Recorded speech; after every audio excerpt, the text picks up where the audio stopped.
Salam alaikum les gens. Bassem Vénitius 692 en espérant que ça va, que les choses se passent, la fafa. Bon, bien, bon week-end à vous tous, force et honneur aux gens qui vont travailler. Je vais faire une vidéo pour un problème qui concerne énormément de monde. En fait, c'est pas, généralement, c'est pas un problème pour les consommateurs. C'est un problème pour les gens qui ramènent ça aux consommateurs. Vous allez comprendre par rapport à quoi. Hier, il y a un mec devant Envelin, un charbonneur, un petit charbonneur. Il me fait une vidéo. Il a mis la cagoule. Il me fait une vidéo et il me parle. Il me dit salam alaikum, Bassem, voilà, ça vient de Vaud et tout. Je suis un charbonneur.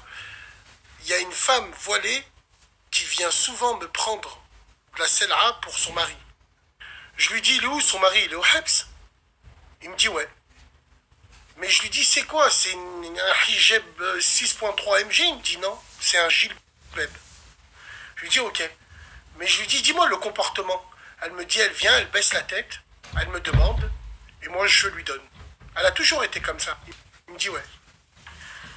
Et c'est là où tous les gens, ils vont commencer à parler en disant, oui, oui, on sait c'est haram de fourguer, on sait que c'est haram la fume, on sait tous. Allah yahdina, commencez pas à nous casser les couilles, à faire les gens qui ont fait la Umrah sur Apple Store, arrêtez de nous casser les couilles, merci beaucoup. Là, on parle de vraies situations. Mais vous croyez quoi, les frères? Pensez-vous que cette femme voilée, elle a le choix? Moi, je te dis, elle n'a pas le choix.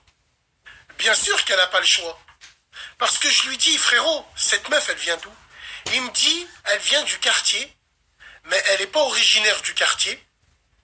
Son mari, je l'ai vu que 2 fois, et c'est vrai qu'il est au Habs depuis 2 piges. Mais tu la vois traîner dans le quartier? Il me dit non, jamais. Moi, je pense que cette femme, elle n'a aucune famille. Elle n'a aucune copine. Son mari, c'est un fumeur de jaune et il est au Habs. Vous croyez quoi, vous? Quand on attend nos familles au haut-parloir, les gens qui fument, qu'ils n'ont pas de sahab pour leur jeter en promenade, qu'ils n'ont pas le bras long, pour éviter de faire bouger leur famille, nécessité fait loi. Ils sont au Habs. Ils n'ont pas d'autres moyens. Vous allez nous dire, ouais, il faut qu'il arrête. Bien sûr, il faut qu'il arrête, dans l'idéal. Mais dans la situation d'urgence, on fait comment? Combien de femmes se sont fait cogner par leurs hommes parce que, au parlu, elles ont oublié des feuilles, du renouf. La tête de ma mère, c'est véridique. Combien elles se sont fait cogner par leurs hommes?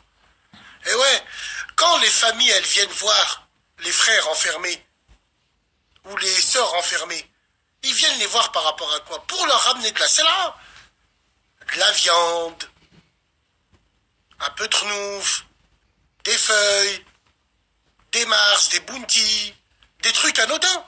Mais voilà quoi, les parloirs servent un peu à ça. L'administration pénitentiaire est au courant de tout ça. Les matons, ils savent tout ça. Après, faut pas le faire sous leur nez, mais ils le savent tout ça. Il y a même des enfants qui sont nés de relations qu'il y a eu au parlu. Donc arrêtez de nous casser les couilles avec ça. Et moi, ce que j'ai bien aimé chez ce petit charbonneur, c'est que la tête de ma mère, il a culpabilisé un peu. Il me dit, Bassem, tu vois, ça me gêne un peu. Il a culpabilisé. Alors qu'ils sont là que pour faire des thunes. Mais moi, je lui dis, frérot, avec tout le bon fond que t'as, tu culpabilises en quoi? C'est une grille, frère. Est-ce que t'es sorti, si tu l'as appâté dans la rue, t'es parti lui dire, hello, hello, je suis un fourgueur, viens. Non, t'es resté dans ton allée, elle sait où t'es, c'est pas la première fois qu'elle vient, donc son homme, au Habs, il doit être content quand il fume. Donc, si elle vient te voir, c'est que voilà, non seulement tu la respectes, tu parles pas avec elle, en plus c'est là, tu lui donnes ce que tu as à faire, donc ne culpabilise pas. À la rigueur, faut pas culpabiliser, même si je comprends ce que tu veux dire. Après, l'idéal, c'est que, voilà, il n'y a pas de choses qui se font comme ça, mais quand nécessité fait loi, on est obligé. Voilà. Certains me trouveront paradoxal, mais je les emmerde. Mais moi, haq Allah, je préfère et j'ai 1 milliard de fois plus de respect pour ces gilbébeuses qui, certes, ont un habit qui représente l'islam, mais qui font rentrer du renouf pour leurs hommes au Hebs, avec les risques, même si c'est haram. Allah yahdina.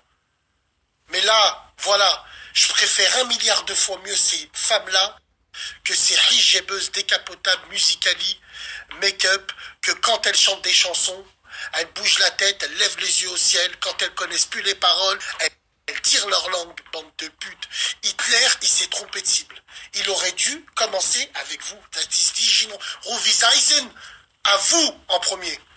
En tout cas, voilà, je connais, il y a beaucoup, je pense, de femmes qui sont dans ce cas, qui sont concernées par ça, par l'histoire que je vous ai racontée. Et pour finir, Raham Boukoum, pensez-vous qu'elles ont le choix? Vous pensez qu'elles ont le choix, ces femmes-là? Elles n'ont pas le choix. Est-ce que vous pensez que les djilbabeuses qui rentrent des produits illicites pour leurs hommes en prison ont le choix? Wallah, elles n'ont pas le choix. Elles n'ont pas le choix parce que leurs hommes, ils leur cassent la tête en deux. Ils les rendent folles. Moi, j'ai entendu, dans ma cellule, j'ai entendu par la fenêtre. J'entends au téléphone, j'entendais les gens dire « Tu sers à rien. Pourquoi tu viens me voir si tu viens les mains vides ?» Wallah l'azim, Allah, il est témoin. J'écoutais ça. Elles n'ont pas le choix, ces femmes-là. C'est tout. Donc voilà, pour éviter les soucis, elle rentre, lui, il est bien, il fait sa peine. Elle, moins de soucis à l'extérieur. Et puis voilà, force à ces femmes-là. Force et honneur à vous. Je sais que vous n'avez pas le choix. Vous êtes au pied du mur et que nécessité fait loi. Salam alaikum.